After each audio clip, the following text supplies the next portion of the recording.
औज़ुबिल्लाहिमिनश्शैतानिर्रजीम बिस्मिल्लाहिर्रहमानिर्रहीम अस्सलामु अलैकुम। 25 जून साल 2026 और मैं आपका मेज़बान गुलाम मुस्तफ़ा। उम्मीद है कि आप लोग जहां भी होंगे बखैर व आफियत होंगे। हम बात करने जा रहे हैं कि भारत का एक जो त्यारा है वो पाकिस्तान के कब्ज़े में बहुत बड़ा ऑपरेशन जो है वो इस वक्त पाकिस्तान की सिक्योरिटी फोर्सेस की जानब से जनाबे वाला किया गया है। इसकी तफसील आप लोगों के साथ शेयर करनी है। अमरीकियों की जो दौड़ें हैं वो लग चुकी हैं। अमरीकी वज़ीर ख़ारजा मार्को रूबियो इस वक्त मिडल ईस्ट के अंदर पहुंच चुका है। मामला क्या पेश आया है, ऐसी कौन सी स्टेटमेंट ईरान ने जारी की है, या ऐसा कौन सा बड़ा खड़ाक ईरान ने किया है जिसके बाद इन लोगों की दौड़ें लगी हैं। तो आए इन तमाम चीज़ों को डिटेल के साथ देखते हैं। आप लोगों से गुजारिश है, अगर आप इस चैनल पर नए हैं तो इसको लाजमी सब्सक्राइब कर दें और कमेंट सेक्शन में अपनी जो कीमती राय है उसका इजहार भी ज़रूर फरमा लें और पाकिस्तान जिंदाबाद ज़रूर लिखें।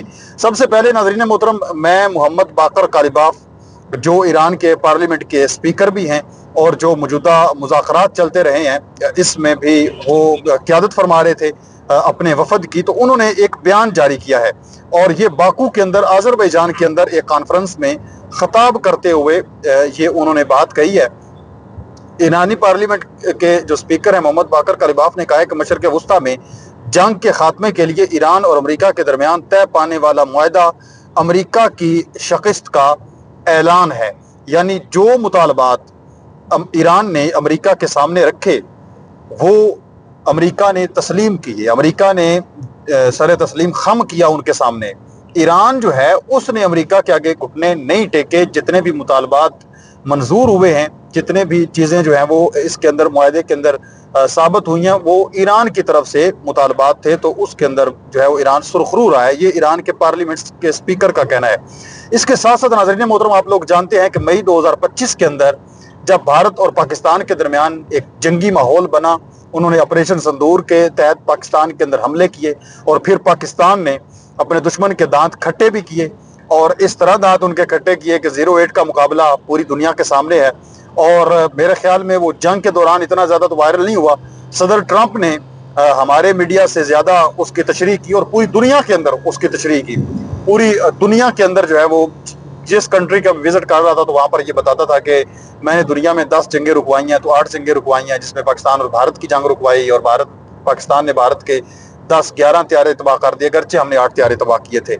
तो उस टाइम से लेकर जो एक नोटम है वो पाकिस्तान ने जारी किया हुआ था कि हमारी जो फिजाई हदूद है वो भारत के लिए बंद है, उनके हर किस्म के त्यारे के लिए बंद है। जंगी फाइटर जेट्स हों, उनके जो ट्रांसपोर्टर त्यारे हैं, वो कोई भी त्यारे हों, वो पाकिस्तान की फिजाई हदूद इस्तेमाल नहीं कर सकते और ना ही पाकिस्तान के जो त्यारे हैं वो भारत की फिजाई हदूद इस्तेमाल कर सकते हैं। तो हाल ही में उसको मजीद एक्सटेंड किया गया इस नोटम को। तो नाज़रीन मोहतरम, अभी एक ताज़ा तरीन वाक़या ये पेश आया है कि जो पीर की रात है दिल्ली से अमृतसर जाने वाला एक एयर इंडिया का जो त्यारा है वो पाकिस्तान की फ़िज़ाई हदूद के अंदर दाखिल हो गया और जिस पर भारत ने यह कहा कि इसके अंदर कोई तकनीकी खराबी आ गई थी, हमें पता नहीं चला, इस वजह से यहाँ पर जो है वो आपकी फ़िज़ाई हदूद के अंदर दाखिल हो गया। पाकिस्तानी हुकाम ने फौरी तौर पर इसकी निशानदेही करते हुए त्यारे को सख्त तरीन वार्निंग जारी की और इसे पाकिस्तान की फ़िज़ाई हदूद से फौरी तौर पर निकलने पर मजबूर किया गया। और यहाँ पर मैं समझता हूँ कि पाकिस्तान ने बड़ा एक अच्छा और बेहतरीन रोल जो है वो सफारती सतह पर अदा किया है, प्ले किया है और ये बनता भी था, चूँकि उन्होंने कहा कि गलती से और तकनीकी खराबी की वजह से यहाँ पर आया है। तो वार्निंग जैसे ही पाकिस्तान ने दी है फौरी तौर पर, चूँकि पाकिस्तान हर हवाले से इस वक्त अलर्ट है, चूँकि वो जानता है कि हमारा दुश्मन जो है वो रात के अंधेरे में किसी टाइम पर भी कोई स्ट्राइक जो है वो पाकिस्तान के अंदर कर सकता है, हमारे शहरियों को नुकसान पहुँचा सकता है। तो इस हवाले से हमारे जो लोग हैं वो मुहाज़ों पर हर वक्त एक्टिव खड़े हैं। तो फौरी तौर पर इसके निशानदेही की गई और उसको वार्निंग जारी की गई। इस त्यारे का जो कॉल साइन था वो था AIC 5MF, जो अमृतसर के करीब पाकिस्तान की हदूद में दाखिल हुआ था, लेकिन अल्हम्दुलिल्लाह पाकिस्तान ने ये एक कामयाबी दिखाई और उस त्यारे को वापस जाने पर मजबूर किया। और अगर ये जो है वो होश के नाखून ना लेते तो इसको फिर तबाह भी किया जा सकता था। इसके साथ साथ चूँकि दहशतगर्दी की जो कार्रवाइयाँ हैं वो भी डेली बेस पर बढ़ रही हैं मुल्क पाकिस्तान के अंदर, बलूचिस्तान के अंदर, खैबर पख्तूनख्वा के अंदर। इसके अलावा अगर हम देखें तो अफगानिस्तान और पाकिस्तान के बॉर्डर के ऊपर जो हालात हैं वो इंतहाई तशवीशनाक बने रहते हैं।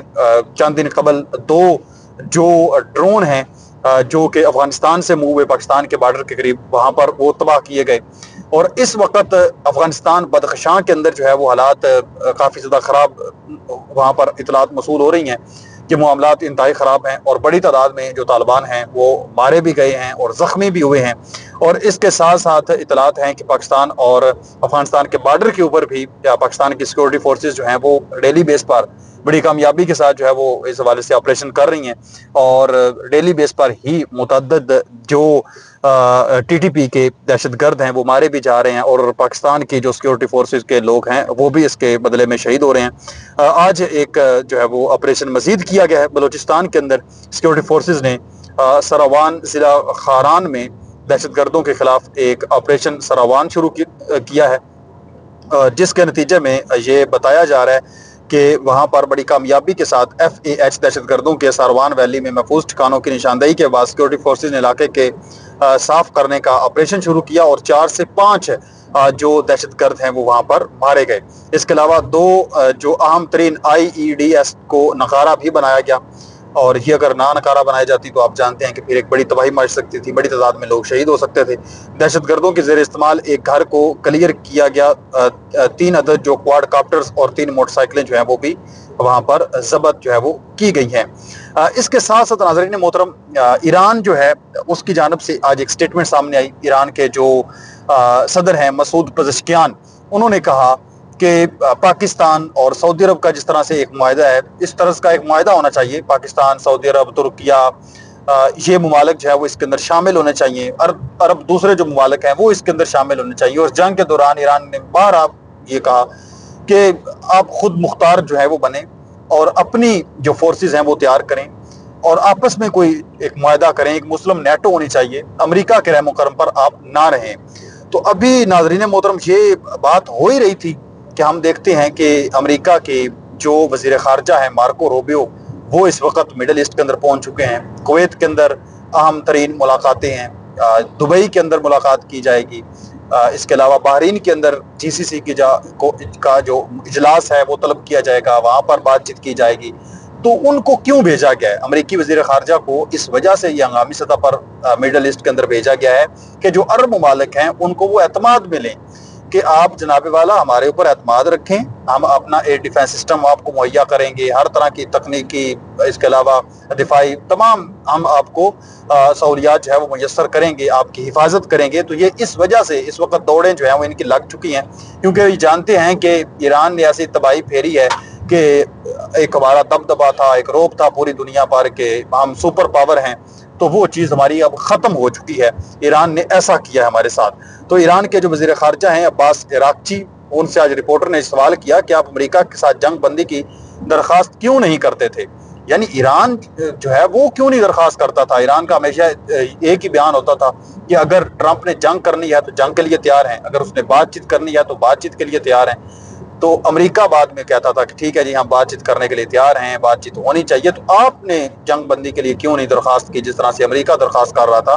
تو اس پر عباس عراقچی نے کہا کیونکہ ہم انہیں اتنا سخت سبق سکھانا چاہتے ہیں کہ دشمن دوبارہ کبھی ایران پر حملہ کرنے کا سوچ بھی نہ سکتا۔ وہ کہتے ہیں کہ ہم نے ان کو اس طرح سے تباہ کرنا تھا، اس طرح سے ان کے اوپر جھلو پھیرنا تھا کہ یہ دوبارہ ہمت ہی نہ کریں، دوبارہ کوشش ہی نہ کریں کہ ہم نے ایران کے اوپر اٹیک کرنا ہے۔ تو یہ ناظرین محترم گزشتہ آپ کہہ لیں کہ 10 گھنٹے کی کچھ اہم ترین ڈیولپمنٹس ہوئی ہیں خطے کے اندر، جو میں نے آپ لوگوں کے ساتھ شیئر کی ہیں۔ آپ اس تمام تر صورتحال پر کیا کہتے ہیں ضرور بتائیں۔ مزید ایسی ویڈیوز دیکھنے کے لیے اپنے اس چینل کو بھی سبسکرائب کر لیں۔ ملتے ہیں ایک اور نئی ویڈیو میں، تب تک اللہ نگہبان، پاکستان ہمیشہ زندہ باد۔